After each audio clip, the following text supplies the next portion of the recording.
Do you remember the first time that you talked to someone about this, like online, or that you really opened up to somebody? Yeah. No, I What was remember that? What was that feeling like? it was like, uh, I experienced, like, a lot of guilt, and I'm not sure specifically where that comes from. There was a lot of guilt in being like, "Oh, why am I telling this to a person that I've never met before?" But there was also a lot of, like, because the circles that, like, I was communicating with, they were all, like, gay. They were all gay or bi or trans themselves, so it was like I was very much like, "Yeah, by the way, I think I'm trans. I've looked back in my childhood, and everything seems to add up, and it's kind of embarrassing that it took me this long to realize." And they're like, "Oh, that's cool. Good for you. What do you want us to call you?" So it's kind of very anticlimactic. And then I came out to my mum when I was 15, via Facebook Messenger, because I was in a boarding school. At this point, it's hard to distinguish because, like, I knew I wasn't a girl, but for me, it was easier for me to accept that I wasn't a girl and that I was just something else rather than accepting that I was just a man. So for a while, for like 6 months, I thought I was non-binary, or like, I didn't think I was non-binary, but to me, that was like a stepping stone where I could be Sure. like, I'm not a girl. Don't call me a girl. Don't refer to me as a girl. But because I was a 15-year-old girl, I had the body of a 15-year-old girl. I had the voice of a 15-year-old girl. I went to school where I wore girls' uniform. The idea of telling people that I was a man seemed fucking insane and like Yeah, no embarrassing. doubt. Yeah. So I sent my mum a link to the Wikipedia page for non-binary, and she immediately responded saying, "Is this you? I love you, but are you sure you're not just a guy?" Oh, uh, wow. yeah, like she didn't know what being trans was really, but like she was there throughout all these weird fucking things that I did. And it was at that point I was like, yeah. So then I was out only So 2 she months. almost gave you a little bit of Yeah. confidence there. Yeah. Oh god, absolutely. Wow, Yeah. that's amazing. Yeah, no, I would not have.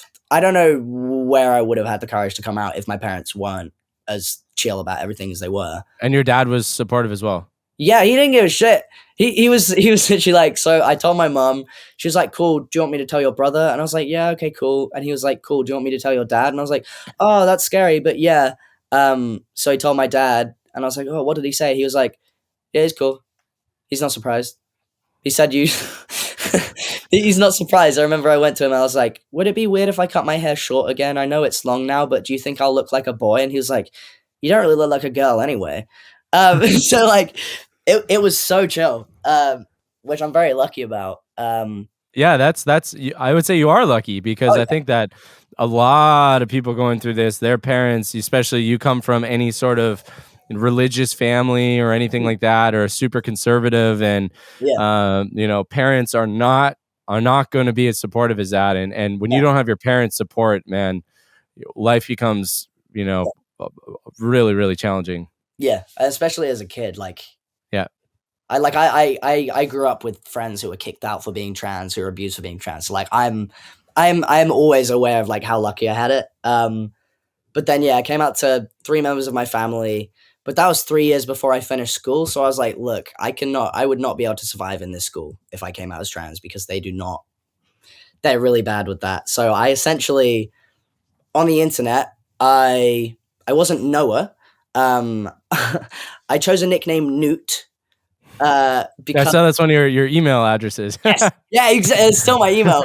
I chose that name because I was like, it starts with an N. I know I'm going to be Noah, but if people from my school find my account, and they find out that I'm a boy online and a girl in school, You're ripe for the pickings. You're just going to be smoked. yeah. And to be honest, that did happen. I was like, I got doxxed when I was 15. Like I was that people would create like expose accounts where they would And post. so I'm a little bit older than you. So what platforms was at the time was online bullying or shit like this happening? Instagram. It was Instagram. Okay. Yeah, yeah, Okay. Got yeah. ya. Like, people Okay. would make these expose accounts where they would release like my dead name. They would tell people my parents' names. They'd tell people where I went to school. They'd Oh tell my God. people That's so where I fucked up, live. man. Yeah, Kids are brutal. fucked up. Yeah, exactly. Brutal. Like, And that was even before. Like that was before I came out. Like that was just with the inkling that I was different. Like people. So did you go with your plan then of you finished school and you didn't tell anybody? So you were kind of living in this like middle ground for like 2-3 years. Yeah, and it was also Fuck, the man, that year. must have been tough. It was fucked up because it was also like I hit 100K before I finished school. So you were also kind of like popular, more popular than probably almost everybody there. Yeah. So And, that like, did that give you any kind of like street cred? I know I blocked everyone from my school. I could not deal with people perceiving me like, because I was myself online and I was not ready to be myself in person. So they didn't know your online presence at school? So this is the thing that I think about all the time. There was some people that knew about it. No one talked to me about it. There were a few people that are just like, oh, you're a YouTuber, and that was it. I was like, okay, cool, bye. Don't speak about it anymore. But like Sorry, were you online? Were you openly trans online? I was openly non-binary online, but Oh, you were? Okay, but you had given that distinction to your fan base, knew you as not a girl, they knew you as non-binary. yes, but it was never Okay. in my bio or anything. It was Okay, just okay, like so you would have had to search and figure it out, and yeah, yeah. upon first glance, you wouldn't know. Upon first glance, people from my school would see this account and be like, "Who the fuck is Newt?" Okay. But yeah, it wasn't like open. So yeah, so I finished school. I had everyone from school blocked, and then a week after I finished school is when I made a Facebook post, which at the time was like where all like my school friends had me on Facebook. And then yeah, like a week after I finished school, I made this long post, and it was like, contrary to popular belief, I'm not actually a lesbian. I'm a trans guy, which means I'm a guy. Sorry for not telling anybody, but it was, yeah, I should not have told anybody. And yeah, I mean, well, like a week before I finished school, my roommate of 5 years, she came up to me and she was like, "You like boys, right?" And I was like, "Yeah." Like I can't tell you more how much I need to beat these lesbian allegations because I like men. Like I like boys. I'm a boy who likes boys. And she was like, "Okay, so if you got a boyfriend, would you be his girlfriend or would you be his boyfriend?" And I was like, "She fucking knows." Ah, okay.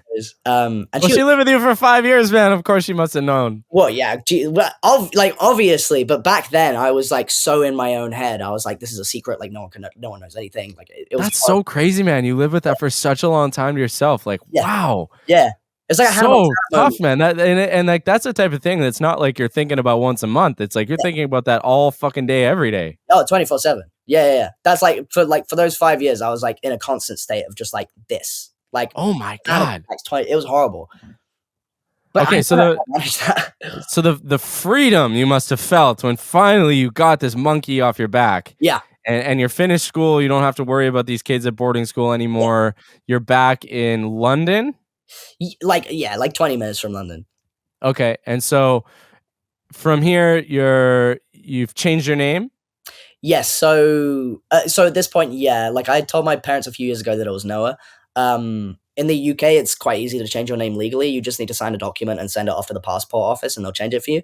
Okay, this is something interesting. Most people don't get to choose their own name. So Yeah, how did you choose the name Noah? So the most anticlimactic, most boring thing you've ever heard. I used to, because I had the following on Instagram, I used to give out my Snapchat just to see who would like Snapchat me. Someone just messaged me being like, "Hey, you look like a Noah." I was like, "Oh, cool. I guess that's my name now." Wow. And that was it. That's Crazy. Like, yeah. And then my mum was annoyed that she didn't get to name me again. So she was like, "Well, I wanted to call you Finn. So it's Noah Finn now." So yeah, it was just as simple as that. Welcome to the Rare Americans podcast. New episodes every Tuesday at 10:30 a.m. Pacific, wherever you stream your podcasts.